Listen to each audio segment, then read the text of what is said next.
Class हम लोग accounting का डेप्रिसिएशन का चैप्टर स्टार्ट कर चुके थे। इसके फर्स्ट 3 क्वेश्चंस न्यूमेरिकल क्वेश्चंस हम लोगों ने कर लिए थे। आज करेंगे क्वेश्चन नंबर 4। क्वेश्चन नंबर 4 भी उसी मेथड का है, यानी जो पहला मेथड हम डेप्रिसिएशन का कर रहे थे स्ट्रेट लाइन या फिक्स इंस्टॉलमेंट मेथड, उसी का है, लेकिन जाहिर है हर क्वेश्चन दूसरे से चेंज होता है। तो आज वाला जो क्वेश्चन है वो भी कल वाले और परसों वाले पहले वाले क्वेश्चन से चेंज होगा। आप लोगों ने पहले वाले क्वेश्चन की प्रैक्टिस कर ली होगी, आई होप सो। आज जो है वो नेक्स्ट क्वेश्चन आपको मैं करवाऊंगी और मुझे उम्मीद है कल तक जो है आप इसकी भी प्रैक्टिस कर लेंगे और नेक्स्ट वीक में इंशाल्लाह मैं आपका एक टेस्ट भी लूँगी इस चैप्टर में से। तो स्टार्ट करते हैं क्वेश्चन नंबर 4। क्वेश्चन नंबर 4 में उसने आपसे कहा कि 1 जनवरी 2001 को a firm purchase machinery worth ₹50,000, 50,000 value की एक मशीन जो है फर्म ने परचेज़ की है। On 1 July 2003 It buys additional machinery worth ₹10,000 and spends ₹1,000 on its erection.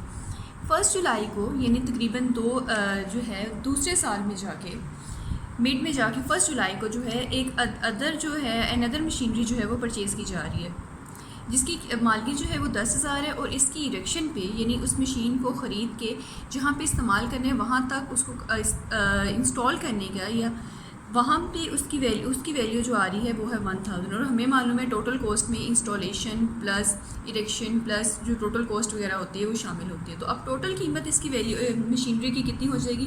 10,000 plus 1,000 11,000 total, और जो भी डेप्रिसिएशन होगी वो 11,000 पे जो है वो चार्ज की जाएगी।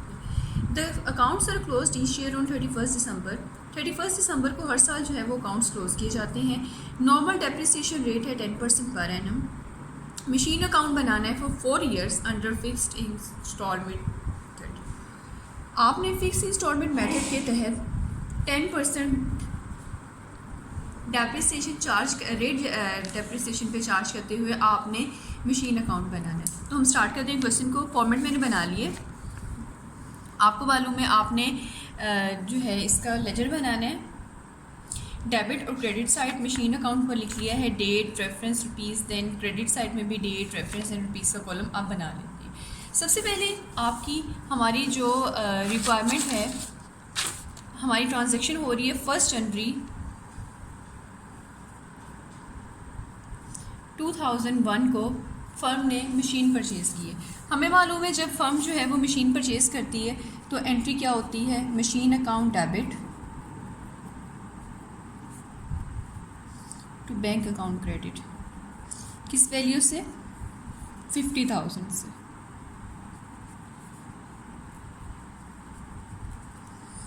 उसके बाद जो है साल के एंड पे जो है डेप्रिसिएशन चार्ज की जाती है। जब हम डेप्रिसिएशन चार्ज करते हैं हमारी एंट्री होती है डेप्रिसिएशन, क्योंकि एक्सपेंस है, एक्सपेंस इंक्रीज़ हो रहा है, एसेट की वैल्यू डिक्रीज़ हो रही है। जब आपका एसेट डिक्रीज़ होता है तो वो क्रेडिट होता है। रेट ऑफ डेप्रिसिएशन है 10%। 50,000 इसकी वैल्यू है, 10% अगर आप चार्ज करोगे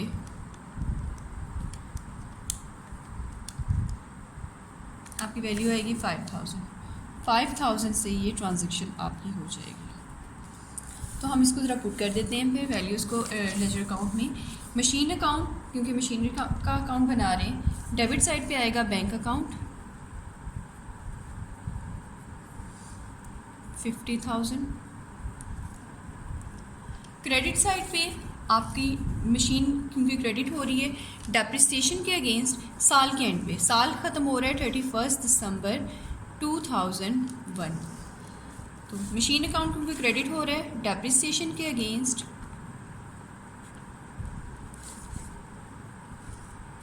वैल्यू है 5,000 सॉरी। और कोई ट्रांजैक्शन नहीं इस साल में, हम अकाउंट्स को क्लोज़ कर देंगे।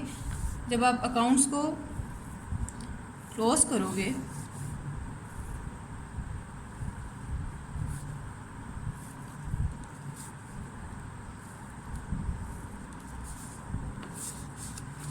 उनके पास बैलेंस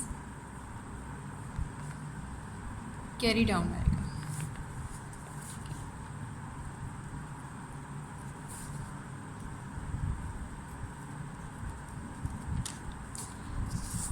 आप 50,000 में से अपनी डेप्रिसिएशन को माइनस करेंगे तो आपके पास बैलेंस कैरी डाउन आएगा 45,000। ओके, पहला साल आपका क्लोज हो गया। अगला साल शुरू होगा आपका 1 जनवरी 2002।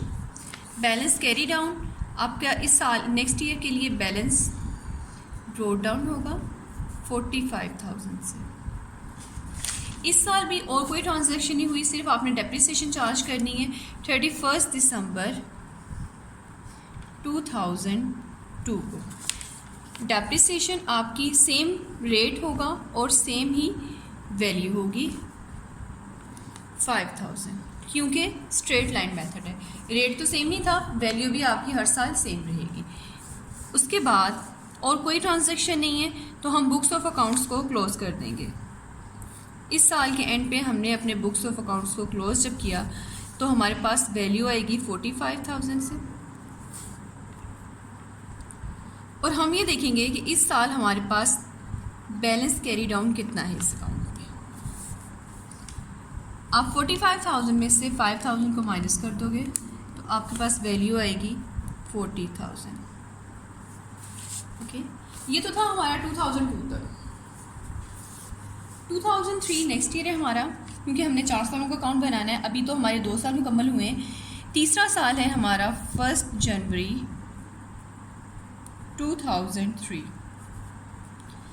बैलेंस ब्रोड डाउन होगा हमारे पास 40,000 से।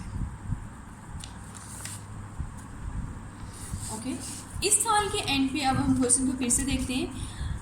रिक्वायरमेंट के मुताबिक इस साल 1 जुलाई 2003 में को कंपनी ने एडिशनल मशीन जो है वो परचेज़ की है, यानी कंपनी जो है वो फर्दर मशीन परचेज़ करी। अगेन जब मशीन परचेज़ होगी आपकी एंट्री आएगी machine account to bank account 10,000 से, और उसने इरेक्शन चार्जेस जो हैं वो भी पे किए हैं, वो 1,000 से उसने पे किए। जब इरेक्शन के चार्जेस होंगे, क्योंकि वो भी कॉस्ट का हिस्सा होता है, आपकी एंट्री आएगी machine account to bank account 1,000 से। ये 1 जुलाई 2003 को एंट्री पास की जाए। अब क्योंकि हम यहाँ पे वैल्यू ज़ाहिर है 2003 में इससे रिलेटेड मशीन से रिलेटेड जो एक्सपेंसेस होंगे वो हमने इस लेजर में जो है उनको जो है वो पुट करेंगे। तो देखिए मशीन अकाउंट हमारा डेबिट हो रहा है किसके अगेंस्ट, बैंक अकाउंट के लिए। आप यहाँ पे 1 जुलाई 2003 को आप एंट्री पास करें, वैल्यू को पुट करेंगे बैंक अकाउंट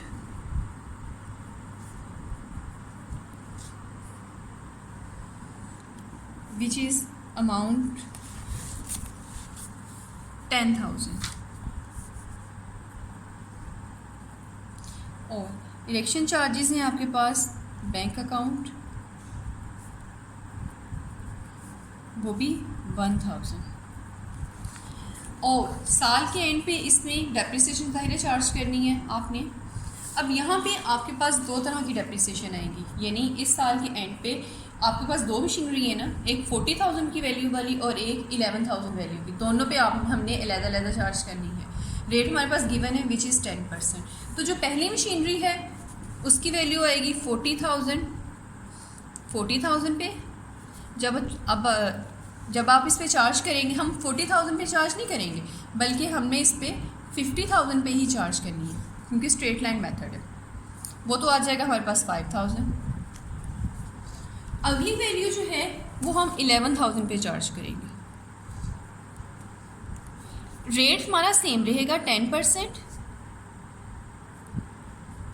लेकिन क्योंकि आपने 1 जुलाई को परचेज़ किया, हमारा जो अकाउंट है वो क्लोज़ हो रहा है 31 दिसंबर 2003 को। ये जो दूसरी मशीनरी थी, एडिशनल मशीनरी थी, ये सिर्फ जुलाई से लेके दिसंबर तक बिज़नेस के इस्तेमाल में रही है। तो इस पर हम जुलाई से लेके दिसंबर तक सिर्फ 6 मंथ्स की डेप्रिसिएशन चार्ज करेंगे, तो वो 6/12 आपको करना पड़ेगा। ओके, आप 11,000 पे 10% डेप्रिसिएशन का रेट है, सिर्फ 6 मंथ्स के लिए करना है, क्योंकि जुलाई से दिसंबर तक 1 जुलाई से दिसंबर तक 6 मंथ्स बनते हैं, divide by 12 total months of the year, हमारे पास वैल्यू आएगी 550। तो ये जो हमने कंपनी ने 1 जुलाई को मशीन परचेज़ की थी, उस पर जो रेट ऑफ डेप्रिसिएशन है वो 550। ओके,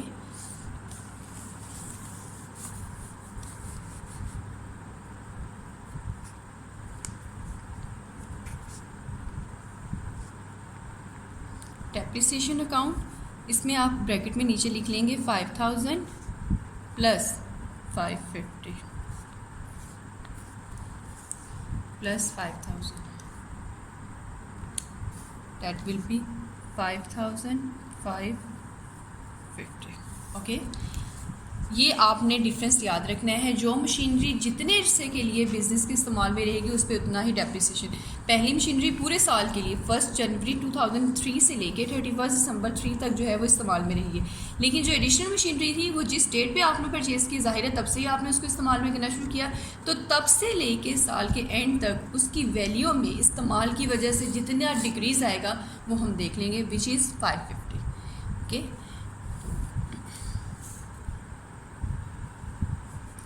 अब अकाउंट्स को हम क्लोज कर देते हैं।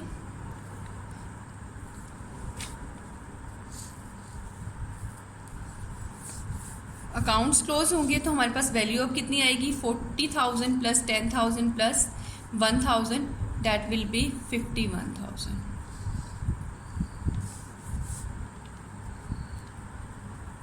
और 31 दिसंबर 2003 को हमारे पास बैलेंस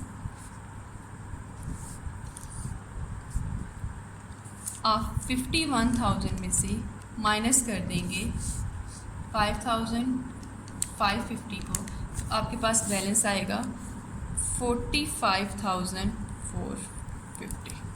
क्लियर? 31 दिसंबर 2003 पे जो हमारा क्लोजिंग बैलेंस था वो हमारा 1 जनवरी 2004 को बैलेंस ड्रॉ डाउन होगा 45,450। अब हमने जो डेप्रिसिएशन चार्ज करनी है दोनों मशीनरीज पे भी अलग अलग से करेंगे। एक वो मशीनरी जिसकी वैल्यू थी 11,000 और एक वो मशीनरी जिसकी वैल्यू थी 50,000। सो हम 31 दिसंबर 2004 को रेट ऑफ डेप्रिसिएशन चार्ज करेंगे। तो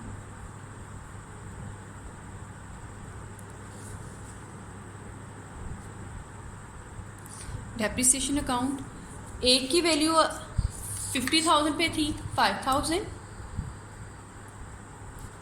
प्लस दूसरी मशीनरी जो है उसकी वैल्यू थी 11,000। आप 11,000 पे डेप्रिसिएशन चार्ज करेंगे 10%।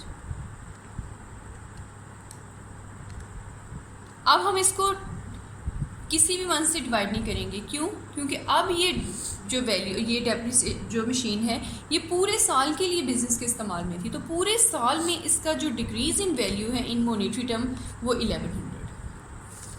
क्लियर? पहले आपको ये क्लियर हो गया होगा पॉइंट कि पहले साल में जब इसको परचेज़ किया था तो साल के मिड में जाके परचेज़ किया था, तो साल के एंड पे हमने 6 मंथ्स की डेप्रिसिएशन चार्ज करी। लेकिन अगले साल क्योंकि ये पूरे साल के लिए बिजनेस के इस्तेमाल में रही है तो पूरे साल की डेप्रिसिएशन हम चार्ज करेंगे। तो टोटल डेप्रिसिएशन फिर इस साल कितनी हो जाएगी, दोनों मशीनरीज की मिला के 6100।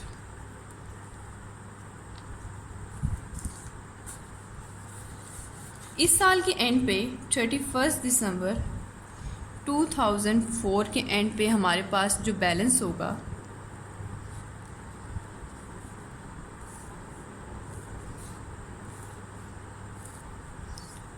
45,450 45,450।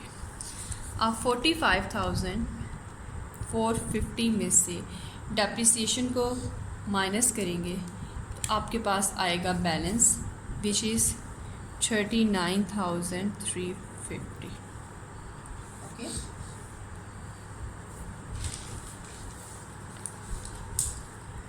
इसका क्या मतलब हुआ? अब इसको आंसर को अगर हम टैली करें अपने आंसर के सबों के आंसर के साथ, तो ये हमारा टैली हो रहा है 39,350, 39,350 इट्स मीन। और हमारा अकाउंट्स भी कंप्लीट हो गए। आपकी रिक्वायरमेंट 4 सालों के लिए थी, हमने 4 सालों के लिए जब मशीन अकाउंट बनाया तो उसके बाद हमें ये पता चला कि वैल्यू ऑफ मशीन